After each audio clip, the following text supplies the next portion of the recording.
Well, as expected, we had our answer, or we received our answer tonight as to what the future is going to be of the World Heavyweight Championship. And we also got confirmation on Seth Rollins' injury, as he was, in fact, stripped of the World Heavyweight Championship tonight, and we were going to learn what the future of the championship is going to be, because we already know we have CM Punk already qualified as the number one contender on Raw last week, so he's got that match on Saturday night's main event, and it was going to be all about who he was going to face. Now, earlier on in the day, it was kind of reported and leaked by a couple of sites. I had read something on Fightful Select about the possibility, or likelihood, I should say, of a battle royal. And when I read that, I was completely unsurprised. And it's just, I'm a little bit bummed out about it, about how they chose to handle this. It really drives me nuts about WWE that they don't embrace inconveniences. They don't embrace speed bumps, hiccups, and obstacles along their roads, because that's what pro wrestling is all about. You never know what's going to happen from one day to another.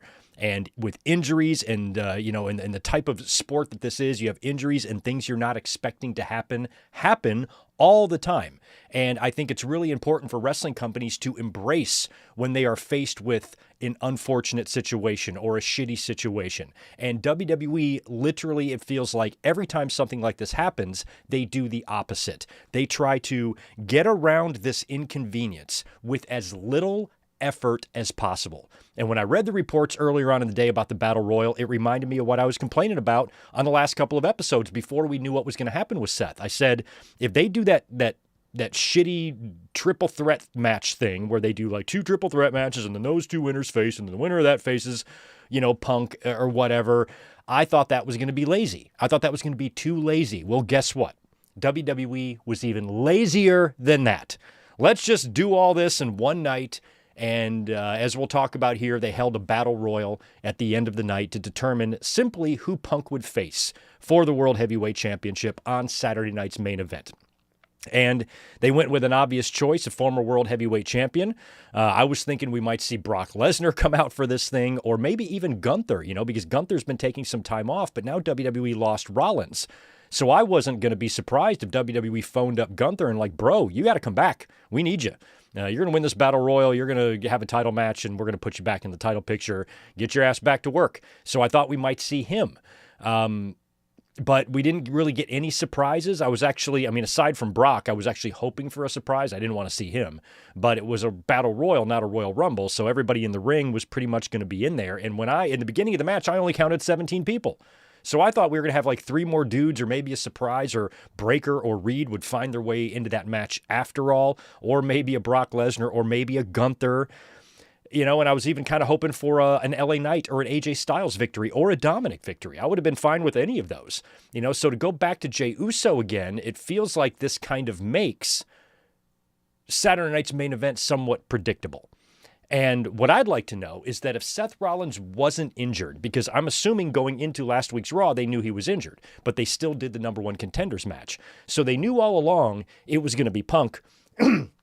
But I'm curious if Punk versus Rollins was the original plan for Saturday night's main event. I don't think it was. I doubt that Punk would have gotten that number one contenders match and then faced Rollins on Saturday night's main event, because I thought the plan was going to be for Punk to eventually beat Rollins for that title, and doing it on a November 1st Saturday night's main event seems like a weird spot to do it. Probably going to do that at something like maybe the Royal Rumble or maybe even WrestleMania, who knows?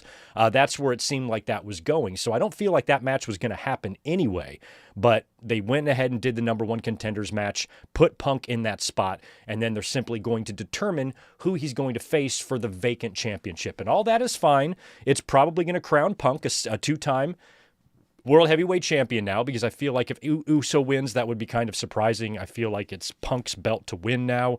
And like I said about WWE, they're going to try to stay the course as best as they can without veering too far off of it. So the plan was probably for Punk to win the title all along, so they're just maybe hot-shotting that a bit, doing it a little bit early to, finish off what they wanted to do with this story.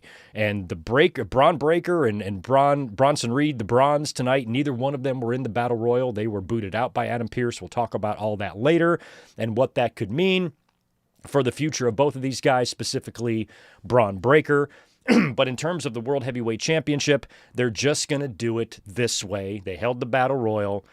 Uso won it. I mean, even in, excuse me, even in 1993, when Shawn Michaels had to forfeit the Intercontinental Championship, they crowned a new champion in a similar way. They held a battle royal, but the final two men in the ring then faced for the title. You know, at least maybe give Jey one more obstacle. Maybe the final two, who was it, Jey and Dom, maybe they wrestle next week on Raw in the main event. The winner of that faces Punk, just to make one little extra thing. But this was, or one little extra obstacle to get to that match with Punk and get that championship opportunity, you know, and this was done just to me, for me anyway. Some fans might have any problem with this at all. That's fine if you don't. But for me, it's lazy.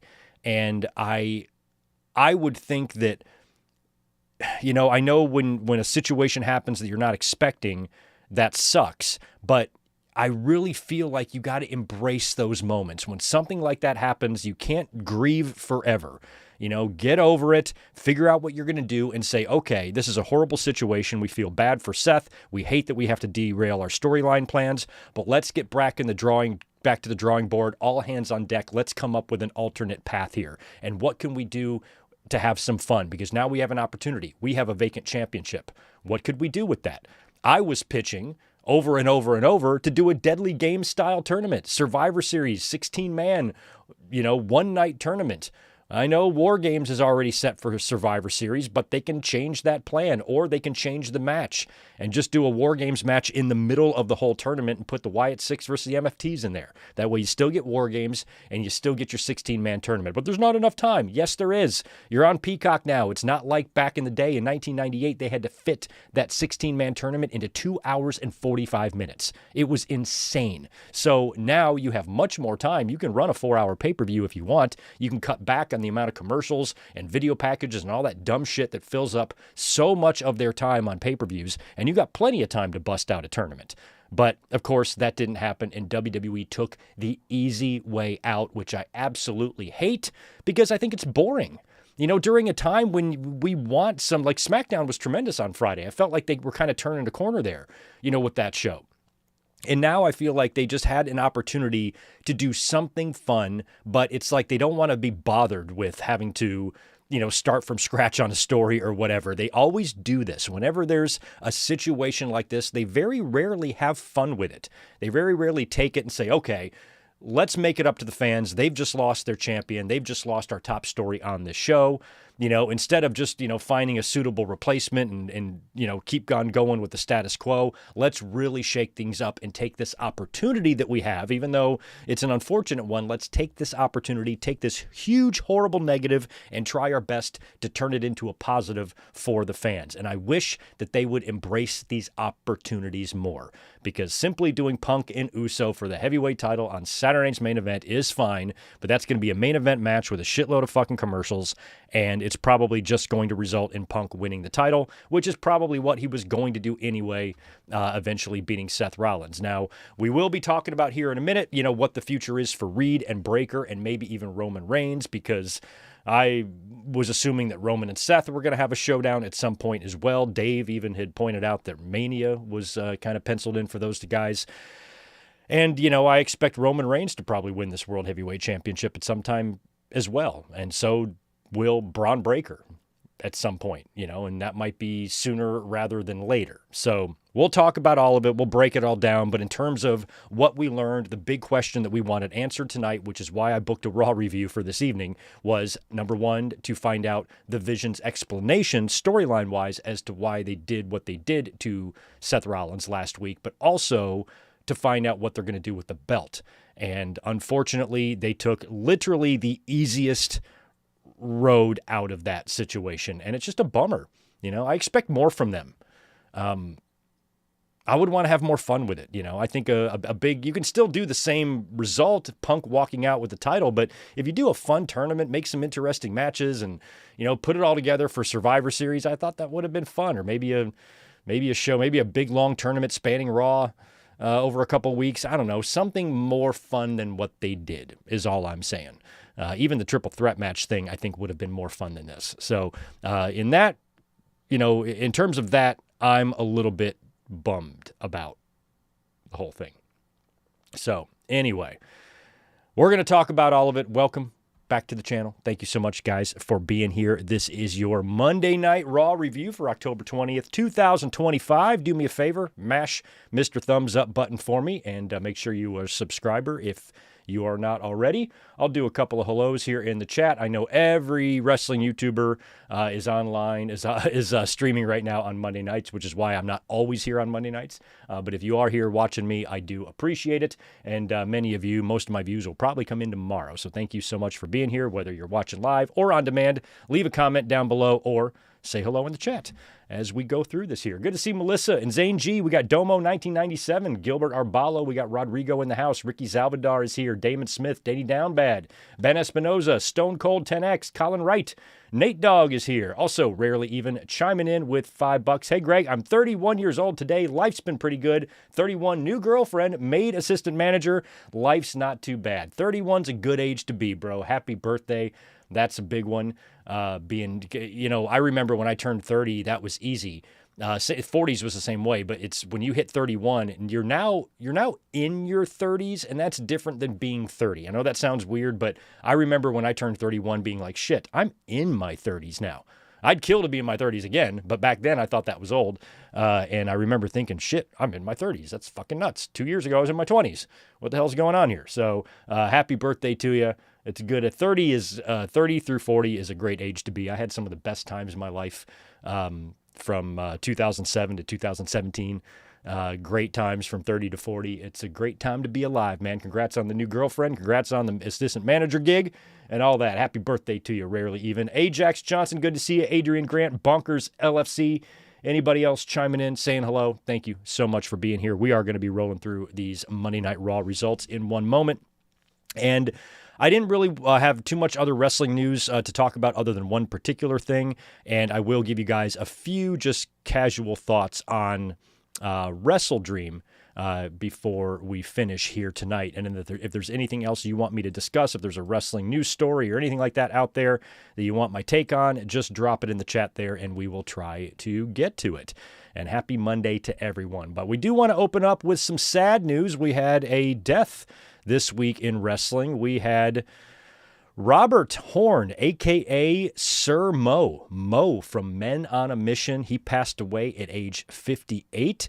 Rest in peace to Mo. I remember when Men on a Mission came in like 93, and they were doing the whoop, there it is. And I just remember seeing Mabel. I'm like, who is this giant man? My God, I hadn't seen anybody that big since Andre. And Mo was a big guy as well, but he was a little bit shorter. And I never really liked the tag team, to be honest. It was just a little too cheesy and corny for me. I didn't really like the whoop, there it is. Now, if they would have came out to Tupac, then hell yeah.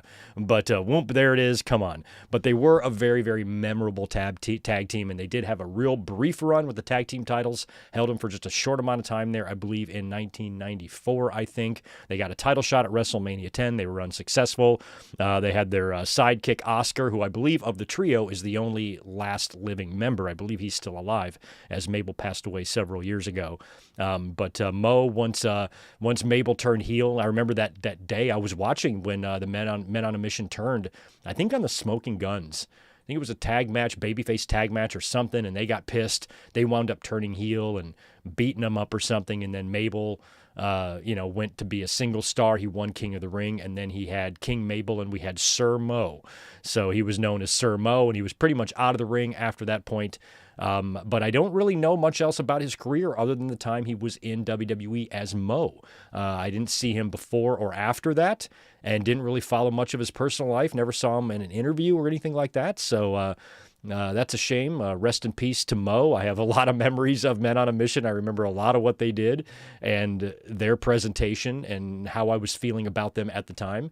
And they were a big part of that, new generation back in the day. So rest in peace to Mo. Condolences out to his family and his friends. It's always sad to see somebody that you grew up watching, pass away. But in pro wrestling, we're kind of used to it. 58, though, is quite young.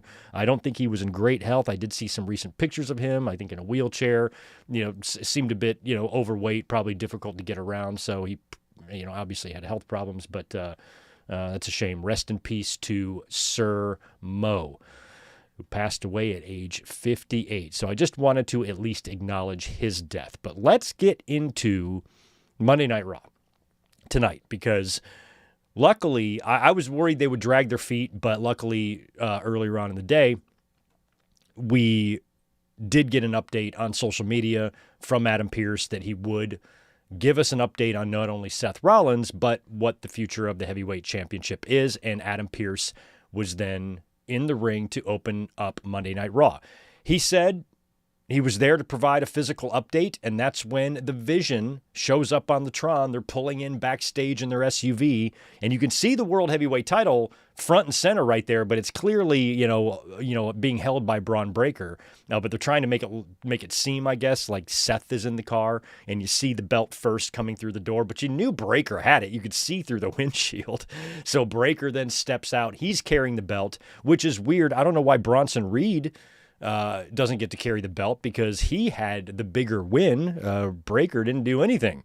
Bronson Reed defeated Roman Reigns. So if anything, Bronson should be walking around with that title, if you ask me. But Breaker is the one who is holding it. They step out of the car and they start walking towards the ring. Now, Adam Pearce did announce that Seth Rollins did undergo surgery for his shoulder injury, and he is officially stripped of the World Heavyweight Championship, and they will crown a new champion on Saturday night's main event. Now, this was already leaked earlier out in the day. Some people might not have read it because they didn't want to be spoiled, but I don't give a shit about spoilers. Plus, I knew WWE was going to be lazy, so I went ahead and read the report, and when I saw that they were going to do a battle royal, I was just like, I didn't even disbelieve the story. That sounded exactly like what WWE would do. And I said that. I've been saying that in the last couple of episodes. They're going to be lazy. They're going to be lazy. They're going to be lazy. And they were fucking lazy. So Adam Pearce winds up announcing that there's going to be a battle royal, 20-man battle royal in the main event. The winner of that will then go on to face CM Punk on Saturday night's main event for the championship. So Pearce then tells Braun Breaker, who's holding the World Heavyweight title, to give him the title. Give me the championship back. Seth is stripped. It doesn't belong to you. And Breaker says, no, I'm not going to give it to you unless you say please. So Pearce says, pretty please, with sugar on top, please give me the championship back. He does. Pearce takes it and he leaves. Then Heyman gets on the mic to, I guess, explain what the motive was for the attack on Seth Rollins last week. And he went on to say a lot of things, but mostly what he was saying to me didn't make a whole lot of sense. It was clear that they were, this would make sense in a few months, or it would make sense if Cody would have beaten Seth Rollins. Now, if Cody would have beaten Seth, then all of this would have fit way better. But, you don't know in the match. Like, if Seth would have known when he did that coast-to-coast spot that he just fucked up his shoulder and he's going to have to lose the title or be stripped of the title, then he can call an audible, beat me, because they're going to have to, but you don't know all that ahead of time. So, looking back in hindsight, I would have had Cody beat Rollins. That way you have a more, I think, legitimate reason for the Vision to attack him, because Reed got a big win over Roman. Cody beat Seth. Breaker is the future. Why do they need this guy? Why do they need this aging, now veteran who's got bad knees, bad shoulders, bad neck, bad everything? Let's cut him out of the picture. We don't need him. That would have made a little bit more sense. And here in Heyman's promo, he's talking about how the Vision was never about Seth Rollins. And he said that he didn't leave Roman Reigns, the tribal chief, and he didn't betray his best friend CM Punk for Seth Rollins. He did it more for the future, for Breaker, for Reed. And he always knew that Reed was better than Roman Reigns. And he put over Bronson Reed and Braun Breaker for having the ambition to take out Seth Rollins and end him. So Heyman is a great storyteller. He always has a great way of kind of explaining things in his way, but I still think this struggled a little bit to make sense to me, because I don't think we were quite there yet in this story. We hadn't seen enough of the dissension in the Vision yet. This was stuff that was probably all planned for 2026 that they kind of had to, fast track to get there. And I think with Rollins getting that big win over Cody, that was supposed to give him the confidence, give his crew the confidence in him. And instead they went in the other direction, which is fine, and Heyman told the story just fine. I just feel like it was, it was a little bit tough to make sense of it, even though you knew at some point this was going to happen, injury or not to Seth Rollins. It was going to have to eventually lead to the vision turning on him. But they just did it quicker. So now Rollins is out. He's already had the surgery. All the best to Rollins in his recovery. That really sucks. And it's crazy how Rollins and Cody both had matches against each other right before, they took significant time off. The only difference is Cody's injury came before the match with Rollins, where Rollins' injury happened in the match with Cody. But now that we had to lose the World Heavyweight Champion, after we already thought he was hurt before SummerSlam, that turned out to be a ruse. It was great, really well pulled off, even though a lot of people had sniffed out that possibility. And then just to turn around a month later or so and have the same thing happen, only this time legit. Now they have to strip Rollins of the title. You have to wonder, what kind of confidence WWE is going to be having in Rollins going forward, because he's already had some big injuries that have kept him out of action for a long time. Can they ever really go back to him as the main top star in the company or the centerpiece of one particular show? I'm not particularly sure. And now it already feels like when he comes back, he's going to have to be a babyface.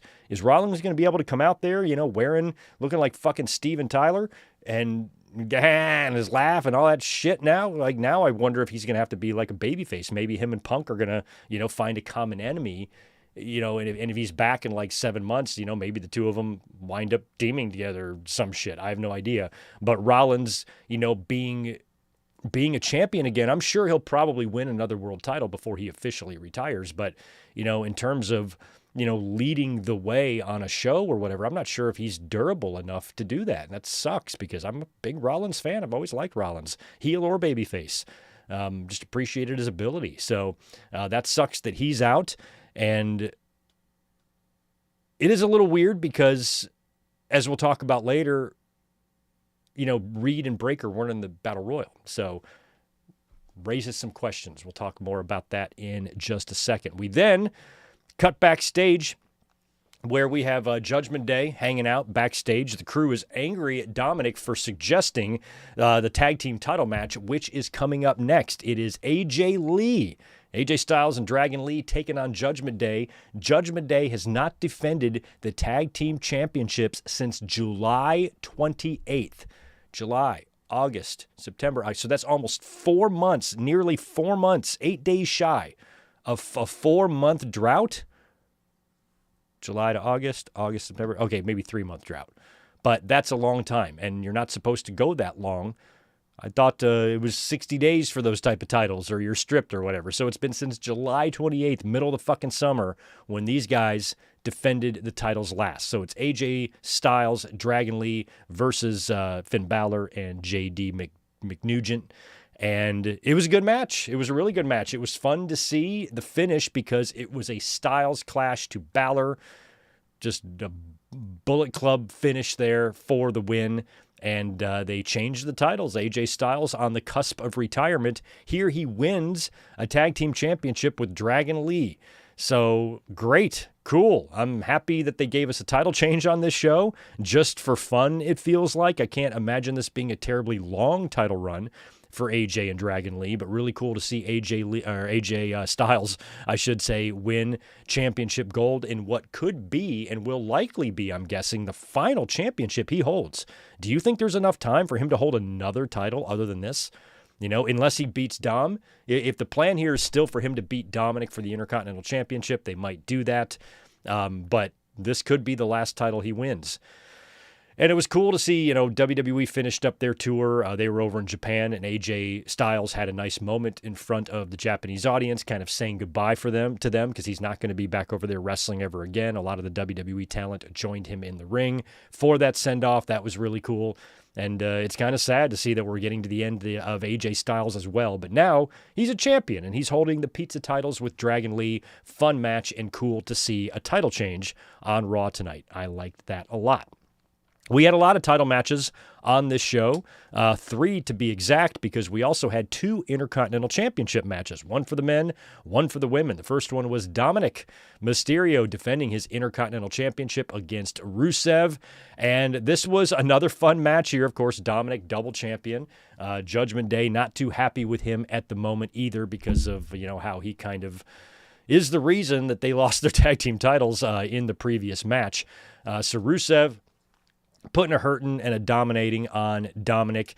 He goes for the accolade. Dominic immediately sees it coming and has it scouted and escapes it. And then he goes out there and grabs his championship belts to effectively, either run away or use them as weapons on Rusev. And that's when he is stopped by Penta, who appears in the crowd right by the barricade in the timekeeper's area and prevents Dominic from escaping with his championships. Rusev then comes out. He winds up knocking out Penta, get the hell out of my match.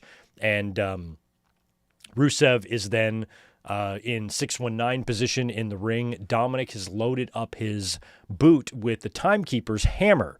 So he loads the boot, and he's going to give Rusev a 619 with the loaded boot, but Rusev blocks it. And then the referee sees the hammer, takes the hammer away from Dom. But when he does that, his back is turned. Yet another low blow, a kick right to the penis of Rusev. Then he hits another 619 and the splash for the win and gets another win over Rusev. And Dominic retains his Intercontinental Championship, and of course, he still has the AAA Mega title as well. And then after the match, Rusev looks legitimately pissed off, like he's crying in the ring, and Penta shows back up and hits him with a sweet-ass tornado DDT to get revenge on Rusev, clocking him there on the outside of the ring. So Dominic retains the Intercontinental Championship, and I'm not sure of the exact math here, but I would say if Dominic holds the title for another maybe 2 months, he's probably going to crack the top 10 of the longest Intercontinental title reigns ever. He won this thing at WrestleMania, right? Way back in April.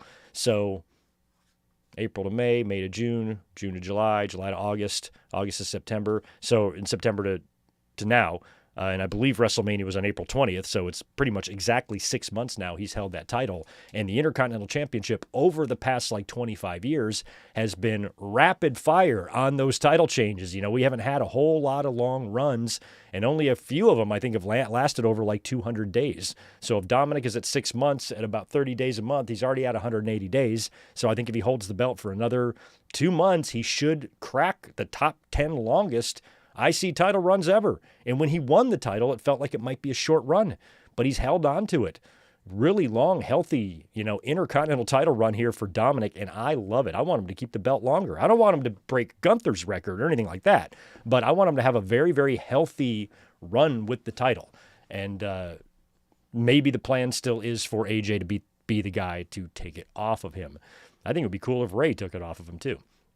So Dominic was successful in his Intercontinental Championship defense, but Becky Lynch still struggling with Maxine, who I absolutely love. Maxine is just she lights up a room.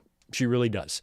She's fantastic. You can tell she's working hard. I absolutely adore her and her energy, and you can just tell with some people, with her, it's just written all over her face. When she comes out there, she is 100% focused. She is not taking this job for granted. She understands her limitations. She's working to get better. She is getting better, and when she's been having good matches. That one with Becky, a week or two ago, where they had the count out. Was that last week? Whenever the fuck that was her best match to date, and Becky seems like she's really enjoying working with her too. So Maxine has an Intercontinental title match here because she beat Becky via countout the last time they faced. Now the title is on the line, and Maxine, again, she's kind of surprising Becky a little bit, taking her to the limit. Becky is having to work hard to get this match won, and she finally gives up. She brings the belt in the ring, winds up smashing Maxine in the back of the head with the belt, which causes the DQ, which means we've had 2 losses here by Becky Lynch to Maxine, one via countout, one via disqualification. So I would assume what we're going to get is Becky Lynch versus Maxine on Saturday night's main event, right? That's what they're going to do. And it'll probably be a stip. It'll probably be a stip. Now, I would like to see, we're already going to see a title change on Saturday night's main event because we're going to crown a new world heavyweight champion, right? But after the match here, after Becky beat Maxine, there was a post-match beatdown. She started kicking the shit out of Maxine, and it really looked like AJ Lee was going to come out. We have not seen, AJ Lee is pulled an Andrade. So AJ Lee must have some no-compete fucking clause that we weren't aware of, and she's been pulled from WWE. I don't know what's going on there, but we have not seen her since the mixed tag.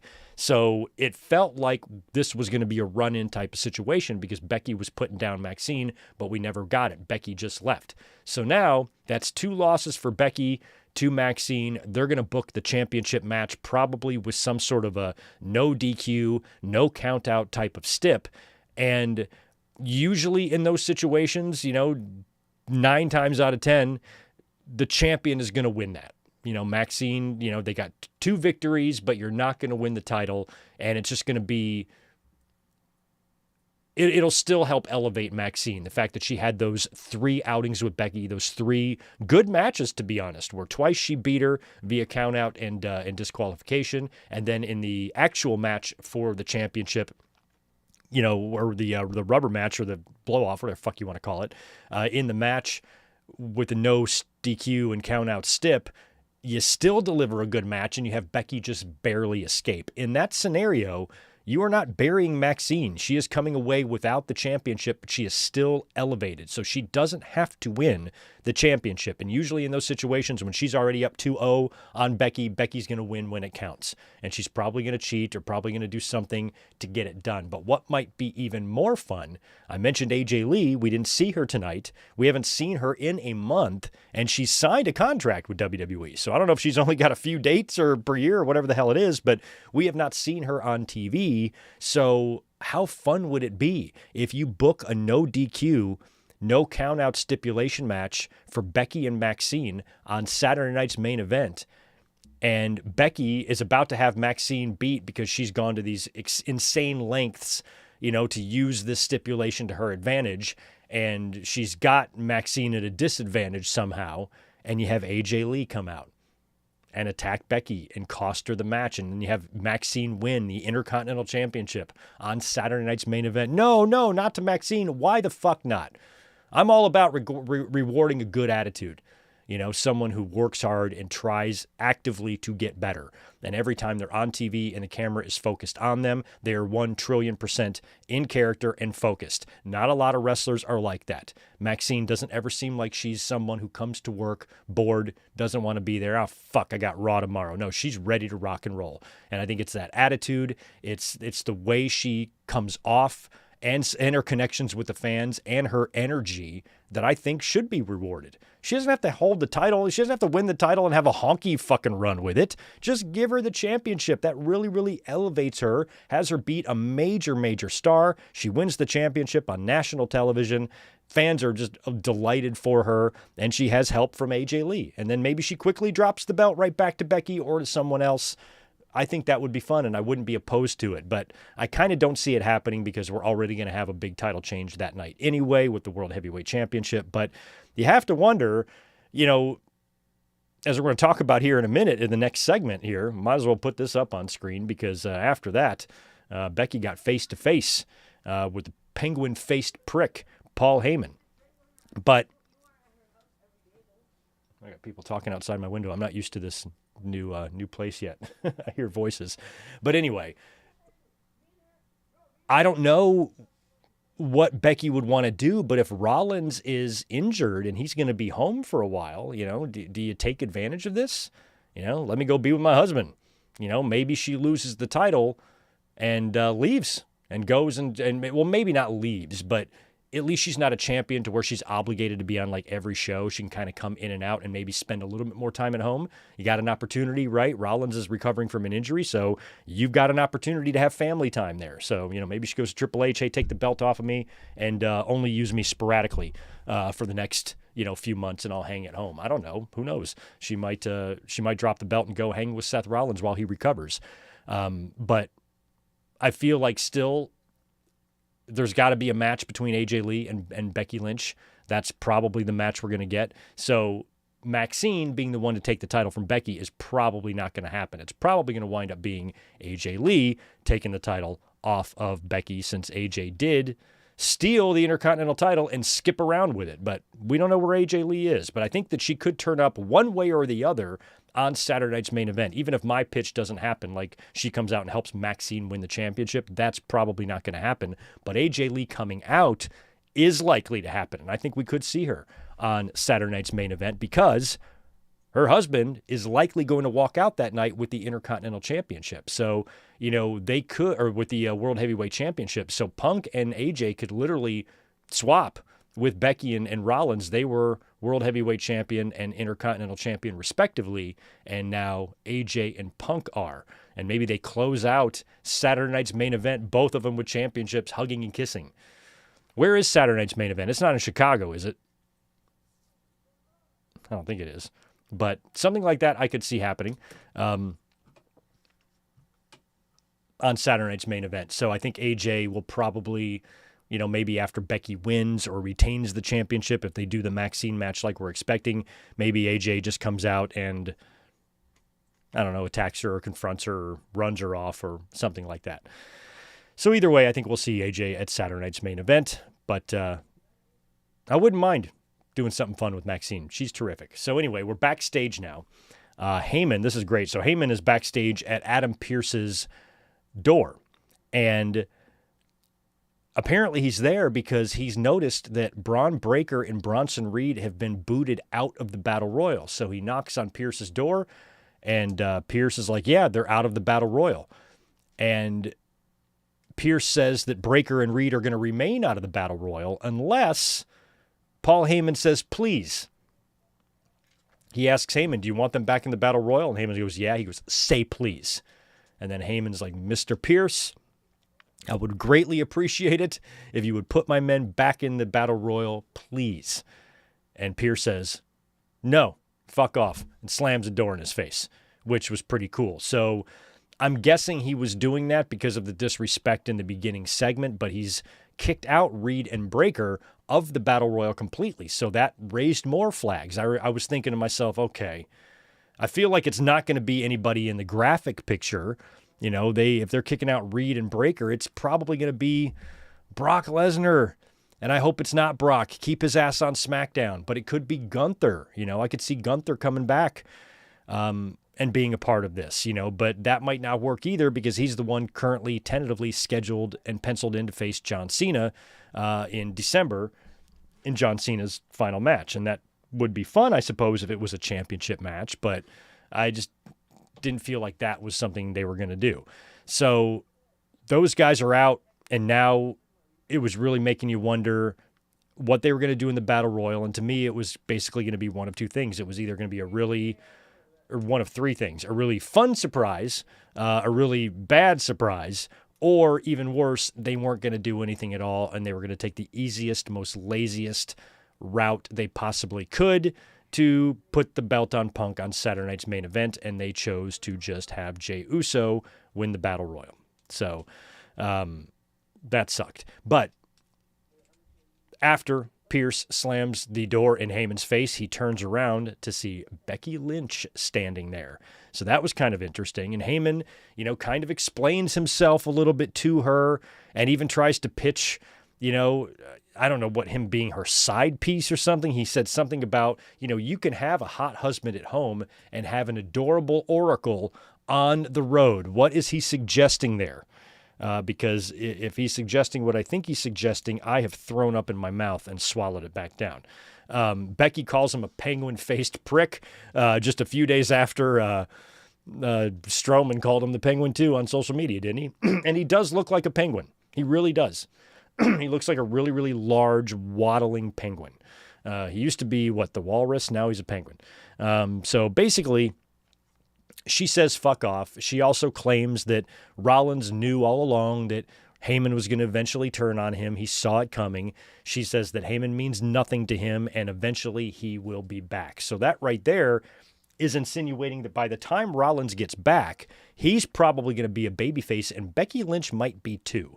I wouldn't be surprised if she is a face again by the time Rollins comes back next year. But I did like the interaction between the two of them on Raw, and it was interesting because I wasn't expecting that. I wasn't expecting WWE to acknowledge that. So when he turned around and saw Becky standing there, I'm like, oh, that's kind of cool. So I did like that. By the way, I haven't gotten any grades from you guys. What'd you think of the show tonight? I'm giving it a C-, man. The Battle Royal was just so lazy. So I can't give the show a good grade, but I got to say the matches were okay. Both Intercontinental Championship matches were fun. It was great to see AJ Styles pick up championship gold tonight as well. But, you know, and the Heyman stuff with the Vision was also okay. So there was okay stuff. It wasn't like all bad. I just am really bummed out with the laziness of the Battle Royal idea, because I think they could have had way more fun than that if they wanted to. After that, it is time for Stephanie Vacant to take on Roxanne Perez. So this is a non-title match. Fans, of course, pop hard for the Devil's Kiss.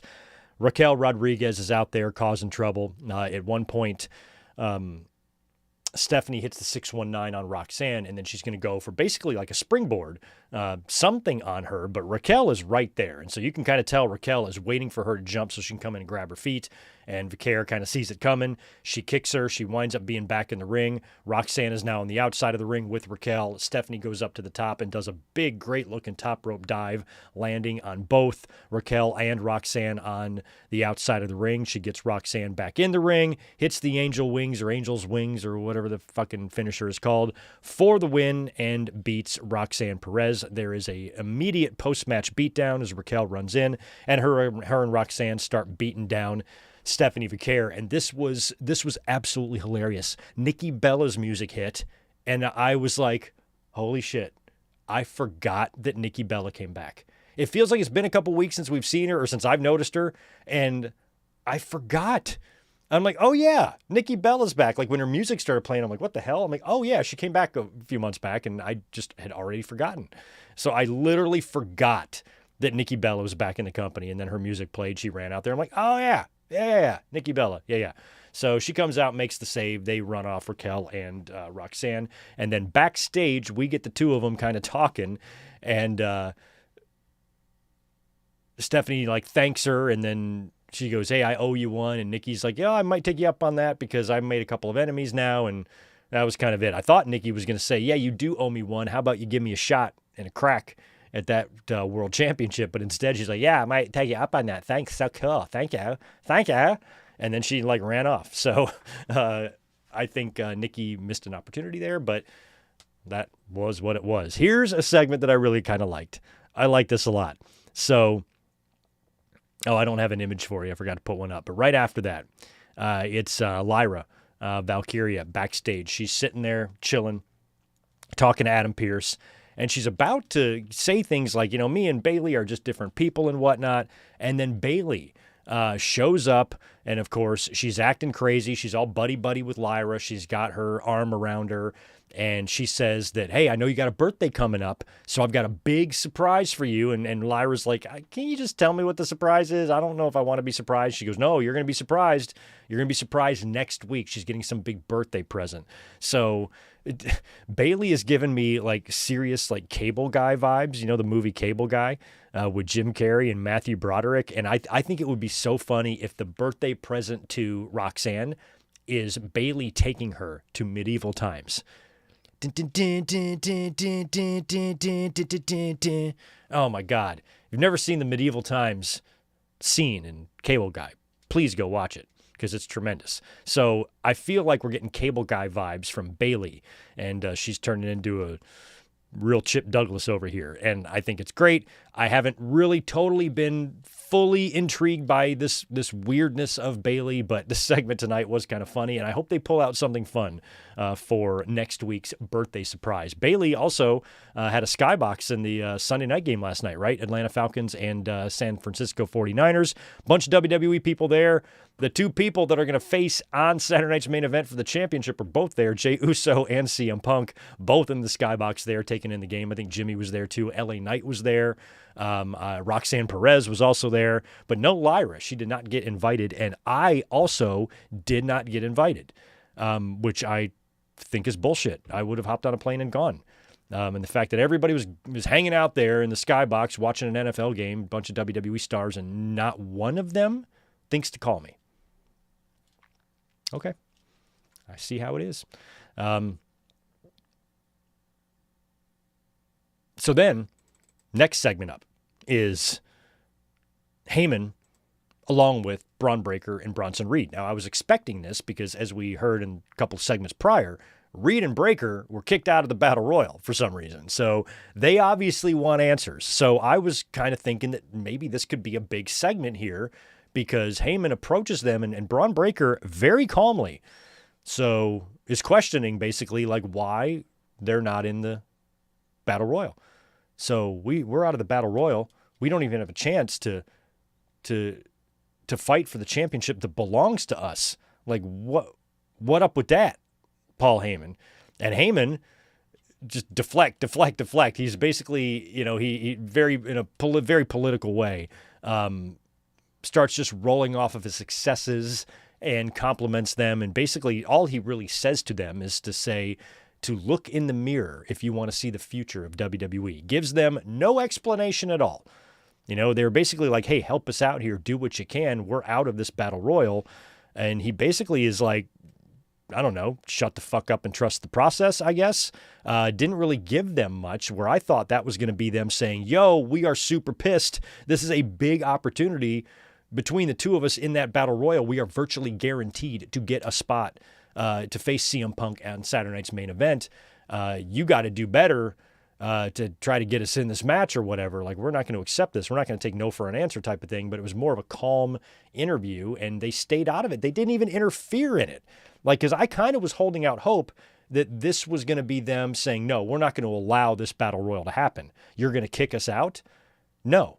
We're going to go interrupt the Battle Royal, eliminate everybody ourselves, and just stand there. And then you're going to have to book a different way to figure out the new World Heavyweight Champion, or at least figure out CM Punk's opponent, and it's going to include us. Like, if I was them, I would have gone down there and just destroyed everyone.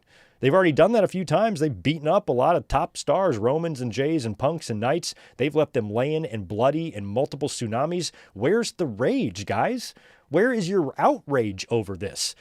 Pierce, from the best we can tell, the reason they're not in the Battle Royal is because Pierce is being petty. He didn't like the way Braun Breaker talked to him in the opening segment. I don't blame him, but they should not accept that. I was really surprised that they were just kind of okay with being kicked out with really not any sort of a good reason. And then they just completely stay away from the match. I found that strange too. So I feel like WWE needs to think about these things sometimes. Like, if they don't have plans for Reed and Breaker to be out there, you got to give us a better explanation for why they're not. A simple little peaceful talk with Paul Heyman. I expected more outrage out of them because this is a really, really big opportunity, and it's an opportunity for them to keep the championship inside the faction where it already exists. So I didn't think the anger was matching there. I thought they should have been madder and a little bit more, I guess, determined to find their way into that Battle Royal, and they weren't. And they seemed to, I guess, accept Paul Heyman's explanation, because when he walked away, Breaker said something to Reed like, I got a lot to learn. And Reed's like, so do I. Like, they basically just admitted that they're stupid or something. But I don't know if I would have accepted that if I was either one of those two guys, what Heyman was telling them. Like, no, this is bullshit. We're not going to, if we're not going to be in this Battle Royal, then this Battle Royal ain't happening.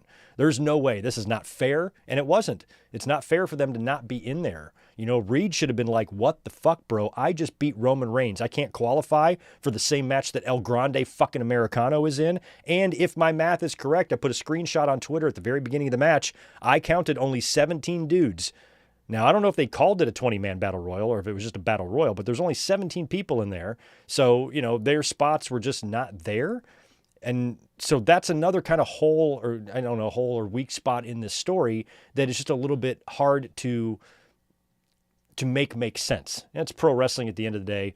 Who cares? What the hell makes sense these days? But it happened earlier too, with Heyman explaining himself as to why the Vision attacked Seth Rollins. I'm like, this would make more sense if it was 2026 right now, or if Rollins would have lost to Cody, and neither which are the case.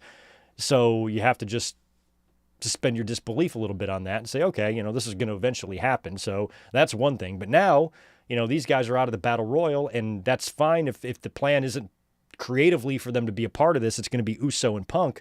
That's fine. But just for Pierce to say, you guys are out of the Battle Royal, and for them to be like, okay, it goes back to the laziness, the lazy, creative there. I think that they could have just done a little bit more, just taking a couple little extra roads or side roads to get where you're going to get instead of this. There's got to be a better, Pierce would have been better off, or they would have been better off doing something where like Breakker refuses to give him the championship.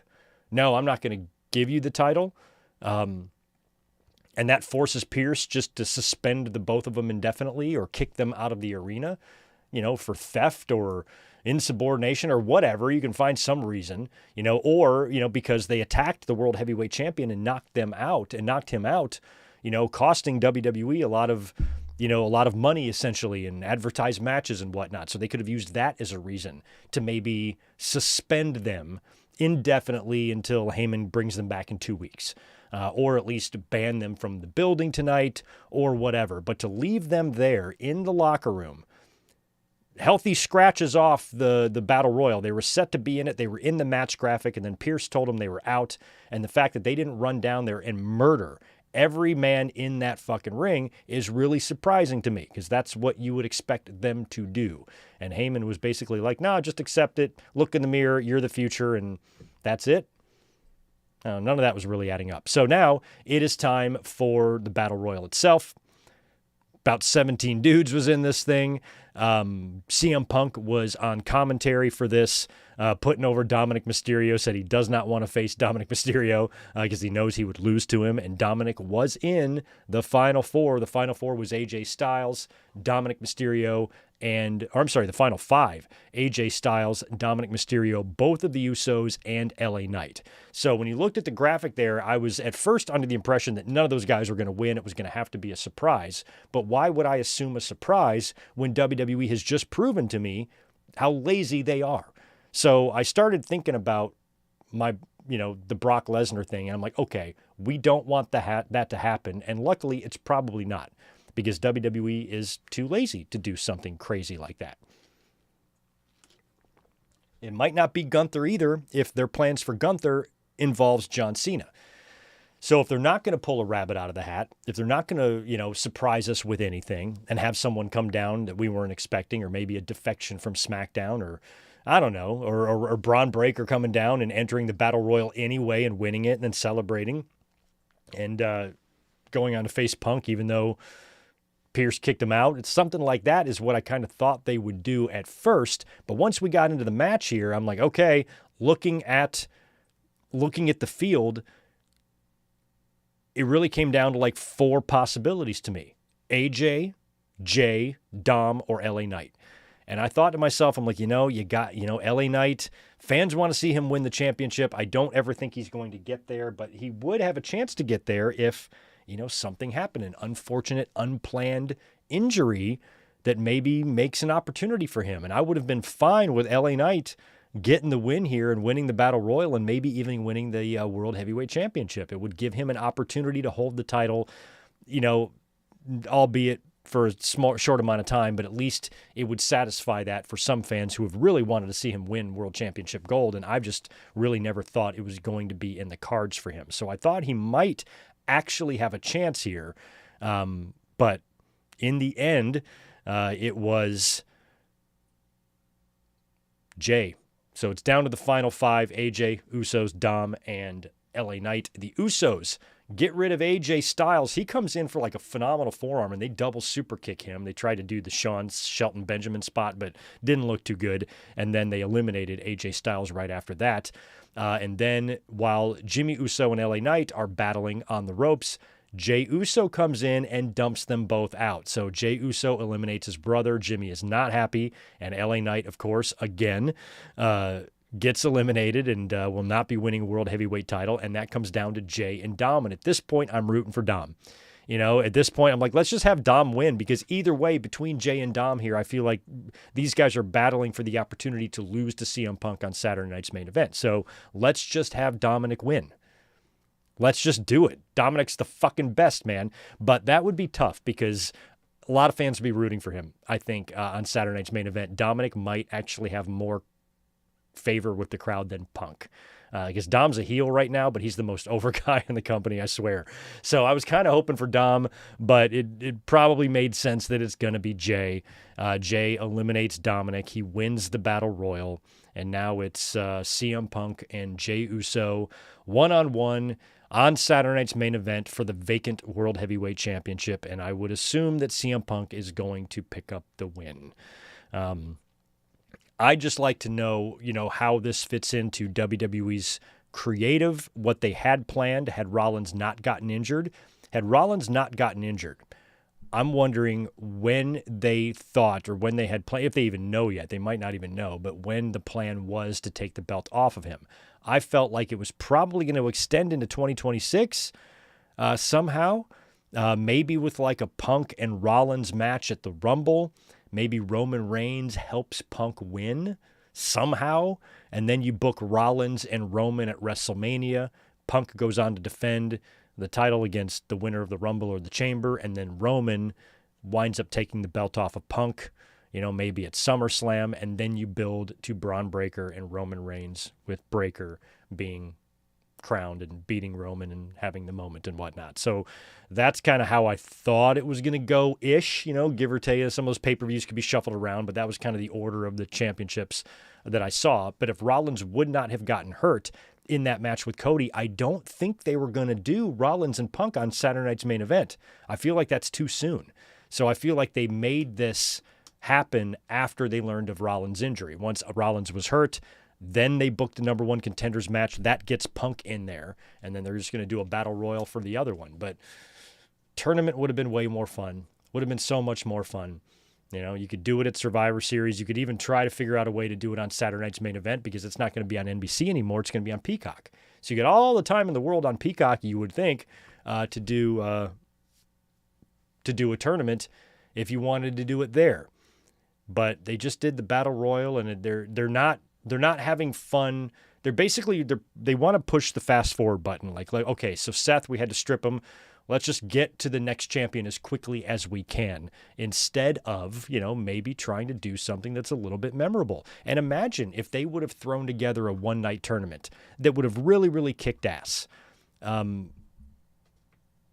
would be, it's tournament season here. AEW does the Continental Classic. Imagine if WWE had a one-night tournament that bested the entire Continental Classic. I doubt that would happen, because the Continental Classic is tremendous and a lot of fun. But, WWE could do their tournament, do it all in one night, and, create something very memorable, because it has been what? It has been 27 years. And I think a lot of fans still fondly remember the Deadly Game tournament at Survivor Series in 1998. And prior to that, it was almost 10 years prior, or it was exactly 10 years prior in 1988 when they did it at WrestleMania 4. And I remember that. That was a lot of fun. I still have memories of watching that pay-per-view, the first ever wrestling pay-per-view I watched in North Carolina when I moved there as a kid, and watching Randy Savage win. And that stuck with me. And I remembered that for so long, and how rare it was to see a big, long tournament on pay-per-view like that. Then we get it years later during the Attitude Era of all things, and they pull it off really well. It was fun. There was a lot of memorable moments and funny wins and victories, and Dwayne Gill coming back, and, the way The Rock, screwed over Mick Foley 1 year after they screwed Brett, and kind of recreating the finish with Vince ringing the bell and all that stuff. You remember it. You remember the swerve. And a lot of fans were really surprised by that swerve. Now, that tournament was all done on purpose. It wasn't created because somebody got hurt and had to was stripped of the title. They purposely vacated that title with the Austin and Brothers of Destruction angle. So here, it wasn't planned, but you still have an opportunity. Like, how did nobody think that's not a good idea? Hey, man, they got who's in the creative team there we saw on WWE Unreal? Like Road Dogg and who the fuck else is there? But how come somebody's not like, hey man, we got that big ass skull still in the warehouse? Dust off the skull, bro. Dust off the deadly game skull. It would look tremendous out there in the outfield, right by the dugout in Petco Park, where I'm going to be next month for Survivor Series, right in my hometown. You know, like, let's get the song back. Spice it up with some extra guitar notes if we have to, and put the deadly game song. Let's take advantage of this and have some fun. Nope, can't do that. Everything is so fucking rigid in that company. You can't just be like, oh, let's just really go nuts here. No, you know, they're not going to do that. Everything is just too micromanaged, and nobody's going to ever want to have any fun like that. But you could still get around the War Games thing. You could just change the name. Yes, it's War Games, but unfortunately, because of what happened, it's now going to be a deadly game tournament, and we're still going to do a War Games match right in the middle of the show, and it can be the MFTs versus the Wyatt Six, and you give us that, and then you center the rest of the show around the tournament, and you crown the champion in the main event. And I think it would be so much fun if you did that. You would have way more time to get it done because pay-per-view is different now. You're not confined to a 2 hour and 45-minute time limit. You can pretty much go as long as you want, and you can do it. And you can have fun. Bring back the skull, bring back the song, bring back some old school stuff. Maybe some participants from that Battle Royal to be a special guest referee or something like that, you know, but nope. Not going to happen. Let's just do a Battle Royal and do the match in 2 weeks on fucking Peacock. Okay. So that's what they're going to do. It is what it is, but I think it's lazy. And I don't often, you know, have that stronger complaints about WWE's creative. I don't care too much, but in a situation like that, it just comes off so effortless. You know, it's like they don't want to be bothered with this inconvenience. Like, what's the quickest way? You know, it's like trying to read the Cliff's Notes, you know, on a book report and shit. You know, they just want to get it done. Shortcuts as quickly as possible. And I don't like that. I think it's boring. But now we do have CM Punk and Jey Uso. And, I mean, can you guys see Jey Uso winning the title back? I feel like no, he won't. And Punk, you know, Punk already beat Gunther for it, didn't he? So, yeah, Punk's going to have to beat Jey. I hope it's a good match.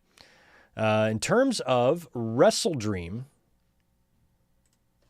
on Saturday, unfortunately, I was not here to watch Wrestle Dream because I had to work. I had to work a big party hosted by David Justice, former MLB player. Used to be married to Halle Berry. He's a regular in our restaurant. And they wanted to have an engagement party, surprise party for a couple of their friends. And he told me there's going to be about 50 to 70 people there. I'm like, great. We're going to set it all up. It's going to be great. And they showed up with about 130 people. And it was a clusterfuck from hell. But he was cool. He always is.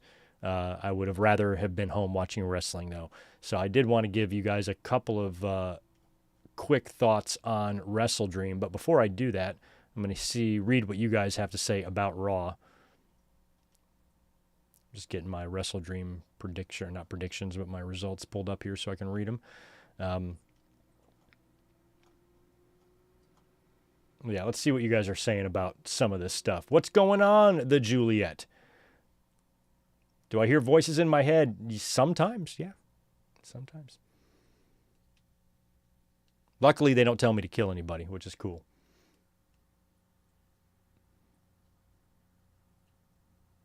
Yeah, Max. Yeah, having AJ Lee come out and help her, I would prefer, because think about the time and the effort that Maxine has put into getting better. That should be rewarded. So instead of AJ Lee coming back after 10 years and immediately winning a championship, how about have her help someone win a championship who's been working hard and working harder to get better? So that could still work, and it could give Maxine a quick run. You could have Becky beat her back for it, and then AJ Lee eventually beats Becky. But doing that on Saturday night's main event, having AJ Lee show up on the same night that her husband's going to win the world championship in the main event and help Maxine beat Becky Lynch, it would be great. I'd love it.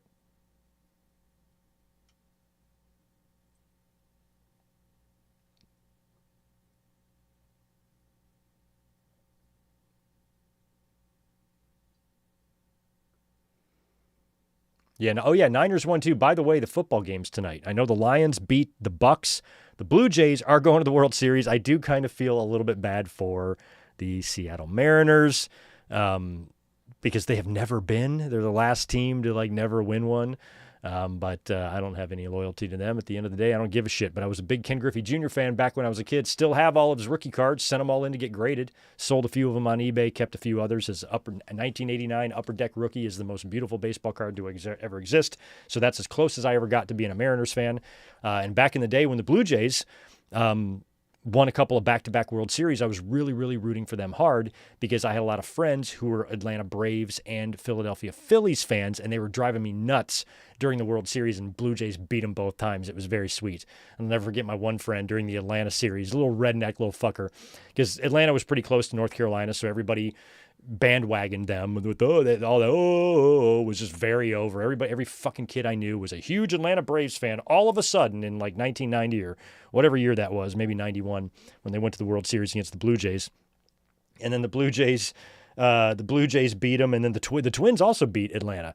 But I remember with the Blue Jays and Atlanta Braves World Series, my little dumb redneck friend, he's like, man, you know that rooting for the Blue Jays is going against your own country, don't you? Like, I'm the dumb one, right? And he's just like, the condescending way, that means you're rooting against your country. I'm like, I'm rooting against my country for rooting for the Toronto Blue Jays? Well, the Toronto Blue Jays are in the American League.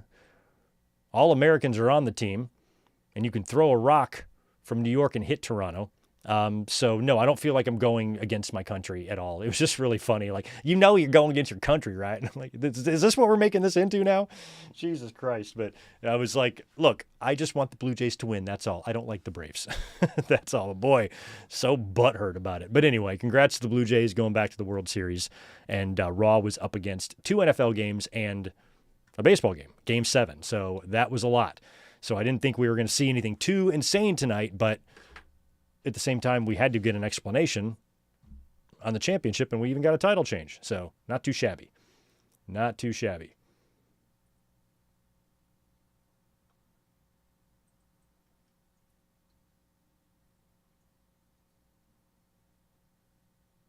What are we talking about? AI Benoit? No, let's not worry about that.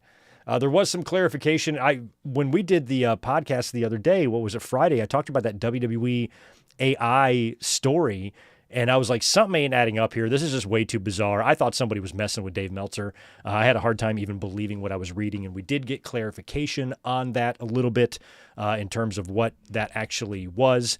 And a lot of it is like for production and whatnot and file organization, and there's a guy that's been hired that's going to help them utilize AI tools for what they do, not necessarily writing the storylines, just it can be used for a variety of different things.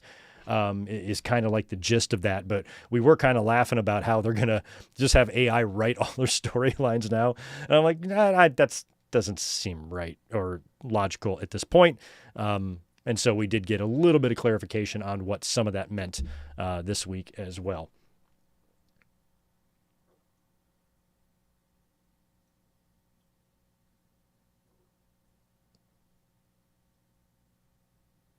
Go Braves.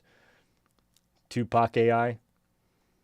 Well, you can make AI with anybody now. I told you guys this in like the last episode or maybe a watch along or something, but I'm very, very AI illiterate, and I probably need to start using it, even though I fucking hate it. I hate AI slop. I just don't like AI at all.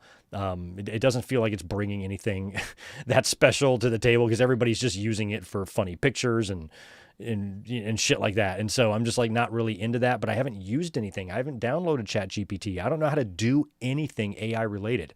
So all these great images that people generate, like how hard are these to do? Do you just have to speak, say, give me a picture of this, and then it just makes it? Like, I'm so far behind. So I actually need to learn to use AI tools just so when I'm 80 years old and the world is going to shit and I'm too old to really protect myself, I at least have an idea of what the fuck to do,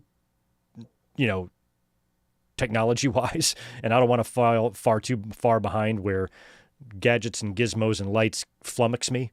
So I'm worried about that. I'm worried about just kind of like not being able to figure shit out. I'm a nightmare on apps. Like, I don't like to use apps really for anything, especially for like stores and restaurants and your deals and your points and things you can cash in and coupons and all that stuff. I suck at all that.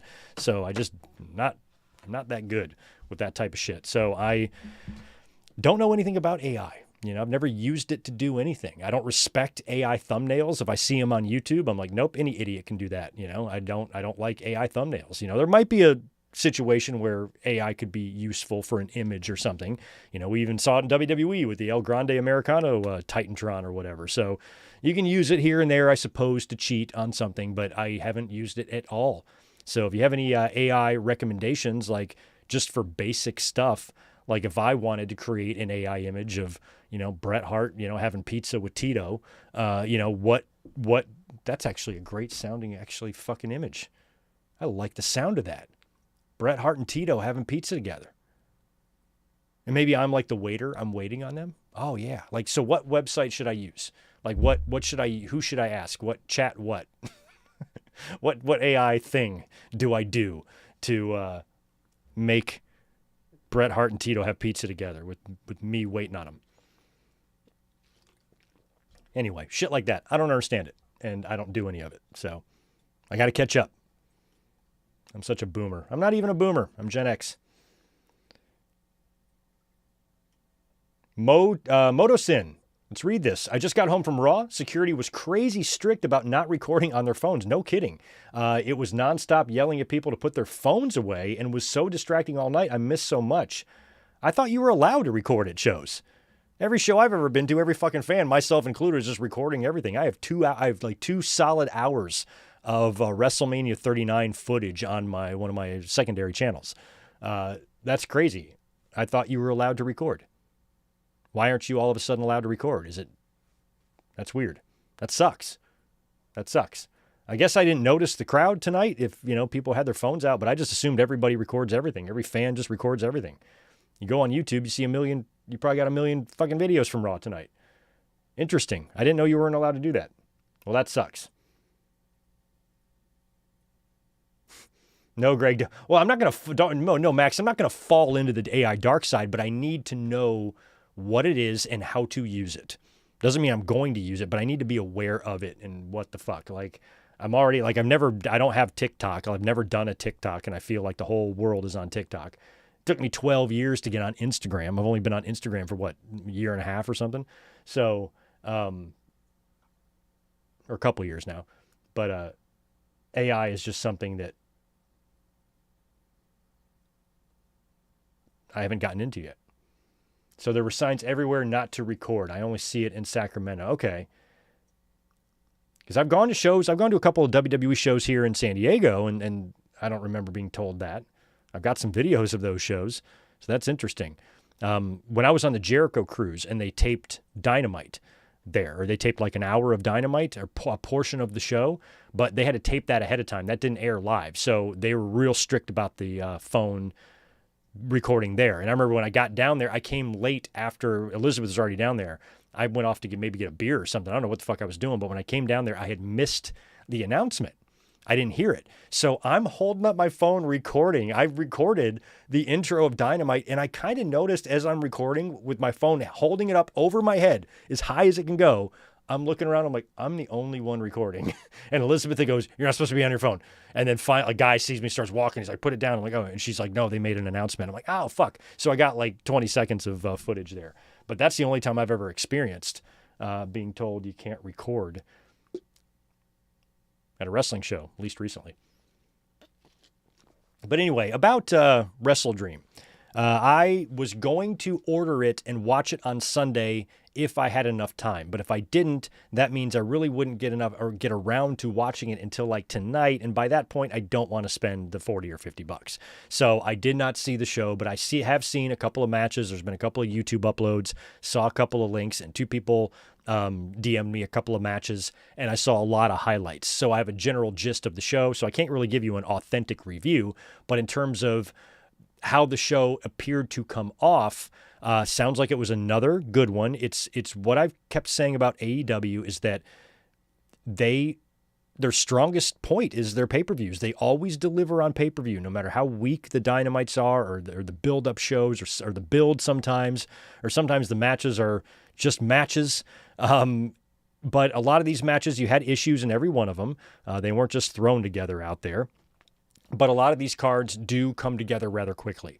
So they're usually heavy in matches, and 99 times out of 100, I can only think of like one or two times I thought pay-per-views in AEW were, mid or just basic. This one seems like it was another run-of-the-mill, very good show. It's what they do well. And if you are a wrestling fan, you should be able to watch that broadcast and be satisfied with what you saw overall as a show in terms of the quality of wrestling you got. And apparently the crowd was even quite hot for this. Now, they did have some technical difficulties. Apparently, the Amazon feed, people who watched on Amazon, cut off before the main event, which incidentally was not the world title match. It was Jon Moxley and Darby Allin in the I Quit match.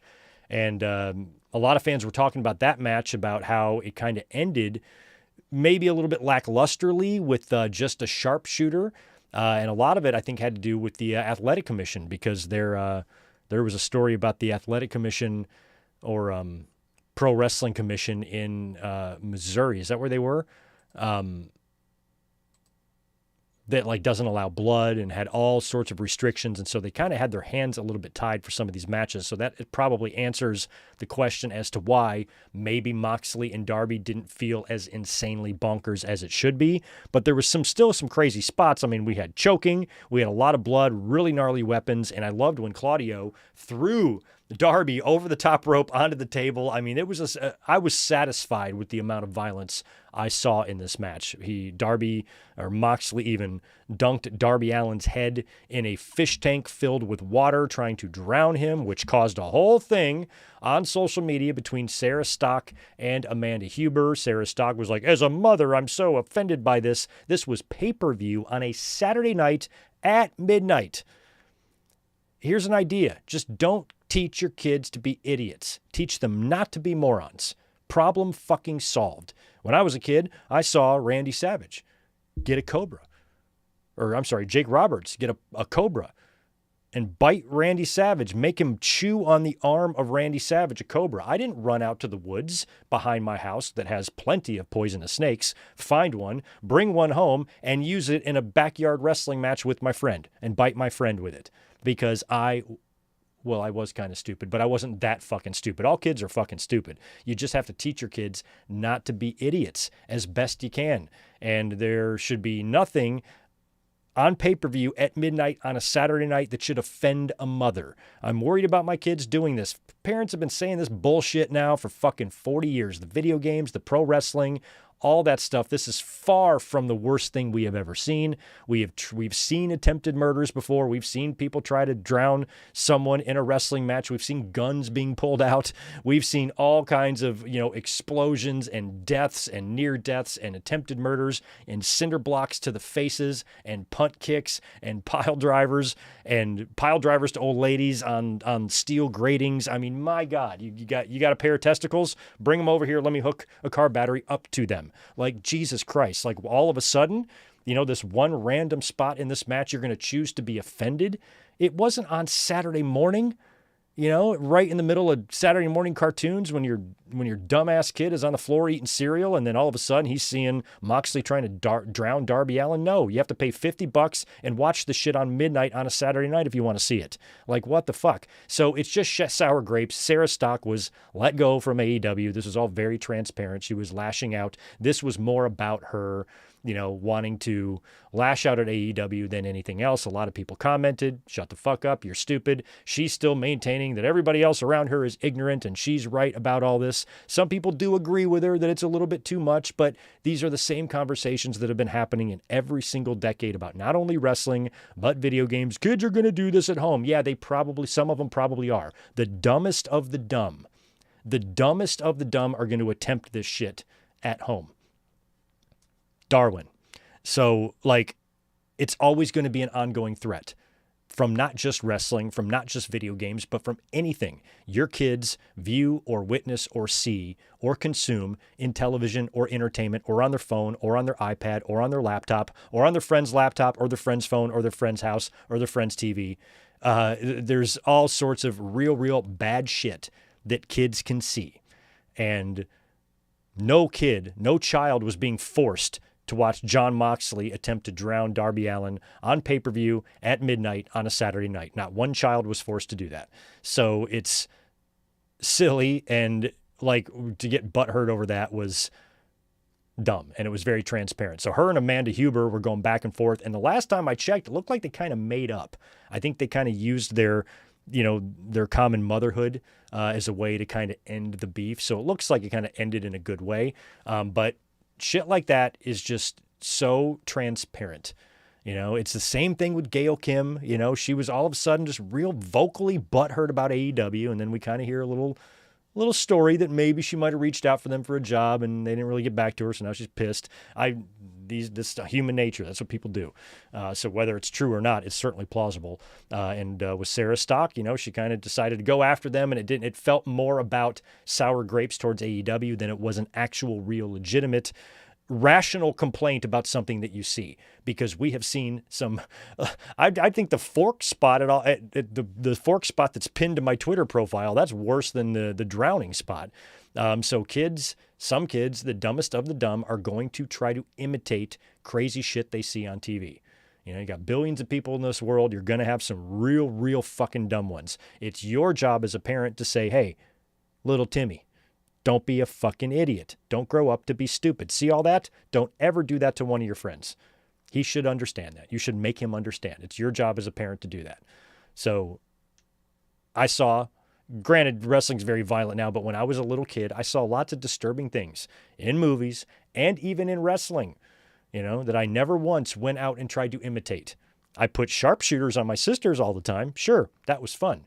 But I didn't go out into the woods and get a poisonous snake and bite my friend's arm with it. And I think if you have a kid with, that's not a little fucking sociopath, everything should be fine. So just do your job as a parent and stop your bitching. Sarah Stock. So anyway, the fish tank spot was inoffensive to me. But we did get Sting showing up in the main event, and he helped Darby put down Moxley, which just ended with a Scorpion Death Drop, and then Darby put him in the Scorpion Death Lock, or the Sharpshooter, and Moxley just yells, "I quit." You could barely hear him, because I think one of the announcers might have been Excalibur, talked over him, but he said, "I quit," but they didn't even have the microphone. They weren't doing the microphone thing. So Moxley just yelled out, "I quit," and he quit. And Darby got the win in the main event. It was a really nice moment. Also, Hangman Page, as expected, did defeat Samoa Joe to retain the AEW Heavyweight Championship, but he was attacked by the Ops after the match, and Samoa Joe turned heel in this one. So I didn't see too much of this match, but I wasn't expecting Joe to win the championship here, and I like the idea of him going back to a heel now. And Page is still the champion. Also, Bro Dito retained the tag team titles as I was expecting them to, defeating Okada and Takeshita. By the way, my predictions for this, 12 matches I predicted, I only got 2 wrong. The 2 matches I got wrong were Jamie Hayter and Tekla. I thought Tekla would win that, but Jamie Hayter picked up the win there. That was the opening match on the main card, I believe. And the other match I got wrong was Kyle Fletcher and Mark Briscoe. I thought for sure, or not for sure, I wasn't very confident about it, but I did think there was a really good chance that Mark Briscoe could take the TNT title here, because he is supremely over. He's got that Eddie Kingston type of connection with the audience. They love him. Of course, we're all still to this day mourning Jey Briscoe and his death from that gruesome head-on collision a couple years ago, and Briscoe would be a great choice to be TNT champion because he's entertaining as all hell. But Kyle Fletcher did get the win there, retain the title. Also, Chris Statlander getting the win over Toni Storm. Loved that, expected her to win. And we also had a surprise match. We had Mercedes Moné coming out to the ring to issue an open challenge, and it was answered by Ring of Honor television champion Mina Shirakawa. So we got Mina versus Mercedes. Mercedes, of course, beats her and wins her, 11th championship? And she has since then, I think, won her 12th, as she won one last night or today or something. Some other independent promotion somewhere. So on social media, there's that one very specific type of anger boy. You know the one that I mean? That just hates Mercedes. There's a whole fucking slew of these dipshits that are so amazingly obsessed with her and these types. She's tearing all these things down. She is elevating every one of these fucking belts. She's bringing, some sort of attention to the promotions where these championships live. This is nothing but good. They see all these belts and their brain cannot unfixate off of she's calling her own shots and insisting to win, because that's just how simple people think. And it's all over social media, the little butthurt anger boys so mad at Mercedes. And it's so funny how it's like the same type of dude. It's the same smelly virgin that hates Mercedes. I don't know what it is about them, if they have a club that they get together every week or something, but why this woman angers them to the level in which it does speaks a lot to the types of lives they live. And most of them are hiding behind a picture. They got no followers, a whole bunch of American flags probably on their profile, but of course you're not going to ever know what these people look like. There'll be a lot of numbers in their profile as well. And they are very, very angry, and they think this is just a travesty. And I think it's hilarious that they think this, and they get so mad. So Mercedes is collecting belts. She wins the Ring of Honor TV Championship. Then she wins another one. So I don't know what the end game here. I thought the end is going to be. I thought the end game was going to be 10 belts. Looks like it might be 26. So we'll see when she decides to stop winning championships and when she decides to start passing these back to the promotions that they belong to. So we got a little bonus match there. I thought that was fun. Also, we had the Hurt Syndicate. As expected, they did win the Tornado Trios match, and I do believe they're going to be getting a Trios Championship match now, I think. Holy shit. Hurt Syndicate and the Ops? Is that what we're getting? Is that what's happening? Holy crap. Hurt Syndicate and the Ops. Also, the $500,000 match, Jurassic Express did defeat the Young Bucks, thank God. So the Young Bucks continue to be the broke Bucks. I was not ready to see that end.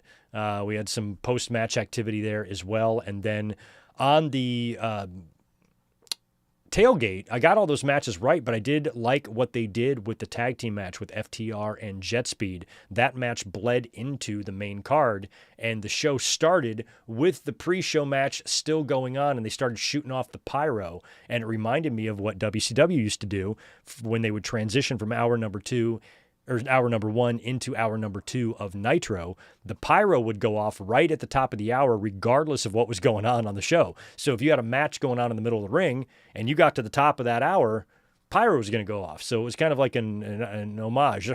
And it reminded me of the days of Nitro. Those are good times. Overall, Wrestle Dream seemed to be a solid show. Again, the hype and the build and your excitement level for it, I think, was maybe a little lower than some of their pay-per-views. And that does tend to be the case. I've gone into a lot of AEW pay-per-views feeling kind of meh, about the build. Like, okay, this is okay, but it's nothing great. And then we get to the pay-per-view, and it fucking kicks ass. And you're taking a Saturday night off, you're kicking back, you're having a couple of cold ones, and you're not actively looking for things to be pissed about, and you're just going to say, okay, let's see what they can give us, some pro wrestling here, what they can give to us. And every time, as a pro wrestling fan, I feel satisfied. I'm like, those were good matches, everybody busted their asses, and the pay-per-views deliver. But going into them, you're lacking that excitement. The excitement doesn't really kick in until the pay-per-view starts a few matches in and you realize how great it's going, and then you're enjoying yourself. But, leading up to that, I think they're still struggling there to make you care. And I think they could sell a lot more pay-per-views if they made you care a little bit more, because, you got to do more than just delivering on pay-per-view. You have to make people want to see it, follow the journey of these stories leading to that pay-per-view and saying, I want to see how that goes. If you're just a wrestling fan that knows you're going to tune in and be wrestling entertained, great, but that might not be enough to make you buy the pay-per-view, because that's the norm. Yeah, I can tune into any AEW pay-per-view and watch great wrestling. What's setting this one apart from those? What's the reason why I'm going to order this beyond you're just giving me 10 great matches?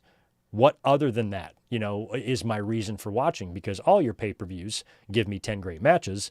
You got to make me want it. You got to make me excited for it. You got to make me count the days to your show. And none of that shit is happening in AEW. I'm not counting the days till Wrestle Dream. Just when Wrestle Dream is here, I'll watch it and I will likely be entertained by it. But in terms of me like anticipating, oh my God, just a couple more days, guys, and Wrestle Dream is here, you're not getting that feeling from either company right now. You know, they're not giving us super compelling quality TV. And neither company is really hitting that at the moment. So that's what they should work on. And specifically AEW, you know, the Go Home Dynamite was just an okay Dynamite, just okay. It wasn't bad, but it just wasn't great, you know, and I don't think it, you know, I don't know how many more pay-per-view buys it resulted in, you know, based on what they did on Dynamite. Great Moxley and Darby video package and stuff, and they did their, you know, they did what they did, but, you know, a lot of it just isn't standing out. They got to shake it up. They got to do something. I liked the energy we got last Friday on SmackDown. I felt like WWE maybe got the memo there from some fans and say, okay, let's have some fun here. But AEW, I think, needs to work on that as well. So not surprising that we got a great pay-per-view out of AEW for Wrestle Dream. Next one up is Full Gear, and I think we are going to have, what, is it going to be a Mercedes Moné and Chris Statlander, right? So is that what they're going to do? Are they going to put the belt on Mercedes Moné and then strip her of the TBS and hold a tournament for the TBS title? Or is Statlander going to be the one to beat her? But Mercedes has already lost to Toni Storm, so she's already got that big loss done. I don't know. But I feel like she could walk out with the championship at Full Gear. Which would that be the 2-year anniversary? How long has she been there now? It's been more than a year, right? So I think she's been there 2 years, just about. She got a hell of a lot of championships right now. So maybe the end goal here is for her to win the AEW Women's Championship, and then once she does that, she forfeits all the other belts, because it's somehow she's going to have to put all those back. They're going to have to all get back to the promotions. And a lot of people are like, she's got to go drop all those titles. I'm like, that is not realistic sounding to me. It's the right thing to do. She's not going to go have 12 losses in a row on the indie scene. It's not going to fucking happen, Junior. Get it out of your head. So maybe it's going to be something like that. It's going to be, she's going to win the world championship, and now she's got the main goal, which makes all of this unnecessary. Here, I'm going to give it all back, hold the tournament for all of it. I'm sure the Anger Boys are going to love that. Oh my, she just forfeited the titles. They're not going to be able to sleep at night. They're going to be jumping out their fucking windows and yelling at everybody who will listen. Oh my God. So that's going to be fun if that's what they do. I'm not sure if I'm in favor of that either. I might be on the Anger Boys side in this one because that's not that ideal sounding to me. But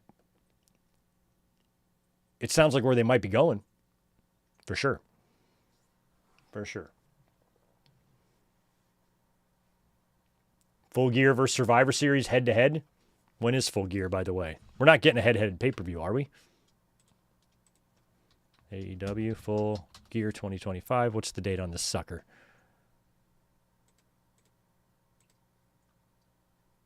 Oh, the week before. Okay, it's the week before Survivor Series. Phew. I'm like, that's not head-to-head, is it? I could buy the pay-per-view on Max and watch it on my phone during Survivor Series while I'm in the stands at Petco. Could do that. Right on.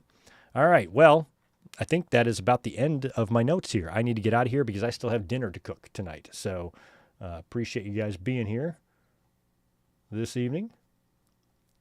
Anybody who hasn't hit that thumbs up button yet, I would appreciate if you would do that on the way out.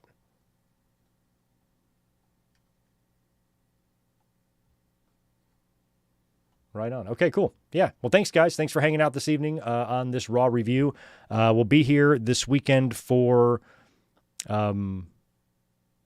podcast, and we should be here on Sunday for a watch-along as well. So if you have any suggestions, shoot them over to me on Twitter. I'll try to figure out a watch-along idea. We'll probably knock out one of the remaining Halloween Havocs, most likely. So that's probably going to be in the cards for this Sunday. We'll be here Saturday for the pay-per-view, and I'll keep working on shorts and other content and whatnot for the channel in the meantime. So thanks for hanging out this evening. Make sure you drop a like and a comment down below if you're watching this on demand on Tuesday, and I appreciate you guys hanging out. Have a good one. Talk to you soon. Peace.